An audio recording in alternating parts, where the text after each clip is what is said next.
antes de enfermar de poliomielitis había recibido la vacuna contra la polio. Este es un dato muy importante. Nos dicen el 72% no habían recibido la vacuna, el 20% sí, y el 8% no saben. A estas personas que nos dijeron que sí, les preguntamos si sabían cuántas dosis les habían aplicado, y quienes sí saben ese dato nos dicen que habían recibido una dosis de la vacuna contra la polio antes de enfermar de esta enfermedad. Por otro lado, con respecto a las secuelas y la rehabilitación,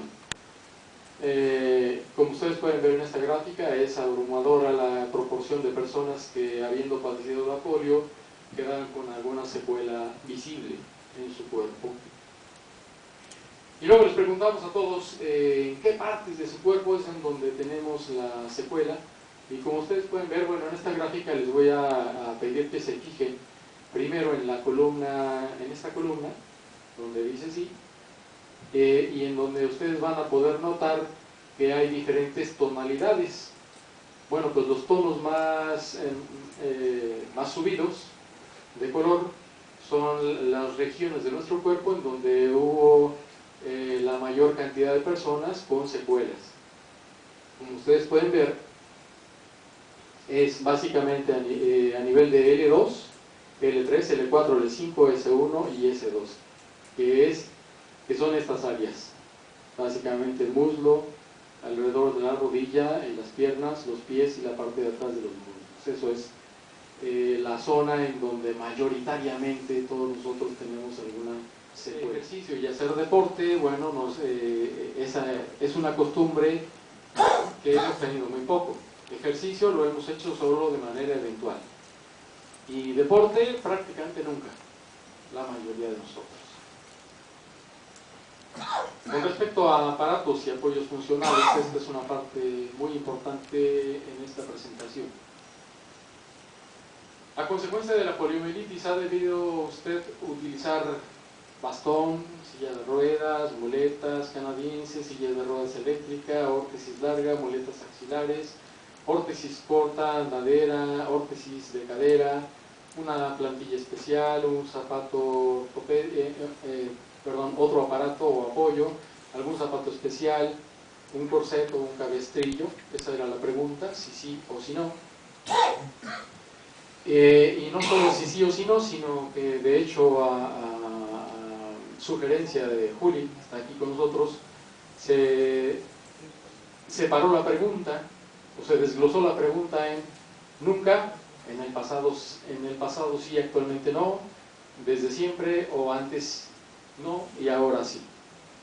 Como ustedes pueden ver, la columna con el color más intenso es la primera, es decir, a consecuencia de la poliomielitis, muchos de nosotros, la mayoría de nosotros, nunca ha tenido que utilizar la mayoría de estos apoyos o aparatos.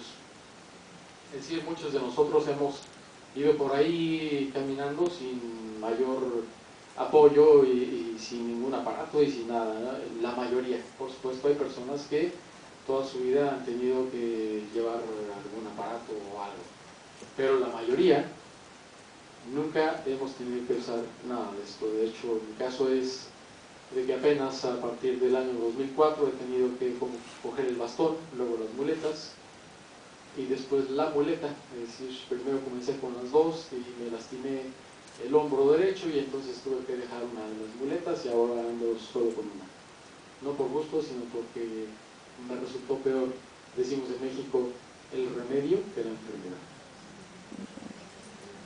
Aquí me quiero detener un poquito porque si bien vemos que esta es la columna de color más intenso y por lo tanto nos habla de que la mayoría de nosotros no ha tenido necesidad de apoyos o aparatos, lo cierto es que esta otra columna nos habla de una realidad actual muy poco halagüeña, es decir, 24% de nosotros, antes no, y ahora sí, tenemos que usar bastón. 23% de nosotros, antes no, y ahora sí, tenemos que usar silla de ruedas. 18% de nosotros antes no, y ahora sí utiliza muletas canadienses. 17% silla de ruedas eléctrica. 10% órtesis larga. 9% muletas axilares. 7% órtesis corta. 3% andadera. 2% órtesis de cadera. Y aquí hay otros aparatos o apoyos que no necesariamente son del todo indispensables, es decir, podemos ir de repente sin nuestra plantilla, sin nuestro zapato especial, y siempre y cuando llevemos el otro aparato que tenemos, no tenemos mayor problema, y por lo tanto he separado estos apoyos y aparatos porque son los que de una manera más definitiva o más determinante nos va a limitar para desplazarnos. Ojalá, como dice Consuelo, Virgencita, déjame como estoy, que no sea síndrome postpolio lo que yo tengo, porque entonces mi problema de salud es grave. Luego les preguntamos qué estudios les han hecho para diagnosticar el síndrome postpolio, y como ustedes pueden ver, la electromiografía es el estudio por excelencia que se está utilizando para diagnosticar el síndrome postpolio. Le sigue la prueba de fuerza muscular y algunos otros estudios como la prueba de reflejos, prueba de movilidad, radiografías, etcétera, etcétera, etcétera. Hay toda una gama de estudios y de hecho se insiste, y nosotros en México insistimos mucho en que no se haga de la electromiografía el estudio que nos va a decir si tenemos o no el síndrome postpolio. Hay que hacer toda una serie de pruebas y no podemos guiarnos de manera exclusiva por la electromiografía, ni tampoco por la prueba de la fuerza muscular. Aquí, sin embargo, lo que nos llama mucho la atención es que si bien este número es muy grande, 83% de los médicos que están diagnosticando síndrome postpolio están, no digamos que basándose, sino practicando una electromiografía, nos llama la atención que no sea el 100%. Vamos, si estamos hablando de un problema neurológico, si estamos hablando de que el síndrome postpolio es un proceso de denervación continuo, yo esperaría que en el 100% de los casos hubiera existido una electromiografía de por medio, acompañada de otros estudios, no como único estudio, pero sí me cuesta mucho ver este dato de que solamente en el 83% y no en el 100% se haya hecho una electromiografía. Porque ¿de qué estamos hablando? Si es un proceso de denervación y la electromiografía sirve para medir la denervación, tendría que hacerse, pienso yo, en el 100% de los casos. Y el otro dato que me llama también mucho la atención es la siguiente barra, que es la prueba de fuerza muscular. Si estamos hablando de que el síndrome postpolio es, de hecho, una pérdida de fuerza muscular, vamos, no puede faltar, desde mi punto de vista, no puede faltar una prueba de fuerza muscular.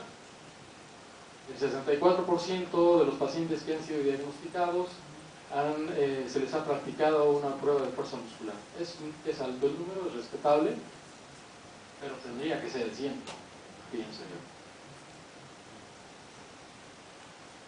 ¿Cuántos años transcurrieron entre el ataque agudo de la polio y el diagnóstico de síndrome postpolio? Insisto, no estoy hablando de que todos,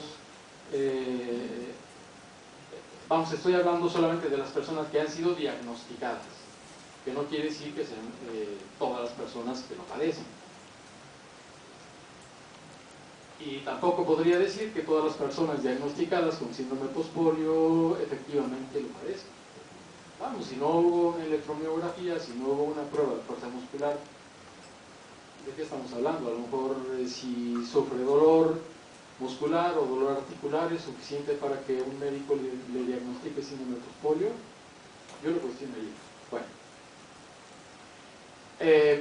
aquí lo que tenemos en esta gráfica es la cantidad de años transcurridos entre la poliomielitis y el diagnóstico del síndrome postpolio. Como podemos ver, tenemos un promedio de 47 años, que en este caso coincide con el cuartil 2, es decir, la mediana, es decir, tenemos en este caso una distribución más o menos normal.